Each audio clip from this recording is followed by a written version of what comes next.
So in this bonus section, we're going to do something just a little bit different. There's not going to be any formal teaching in this section.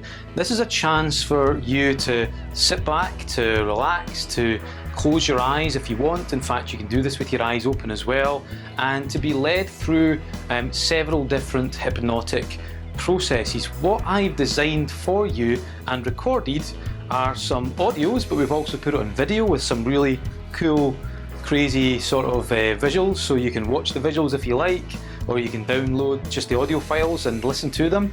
But these are hypnotic processes that can help you with specific problems, challenges, things within your life. Now, just in terms of a safeguard, obviously you don't want to use these while you drive. Please do not. It requires you to every now and again to close your eyes or to have your eyes closed for the entire process. So not while you're driving and not while you're operating machinery, obviously.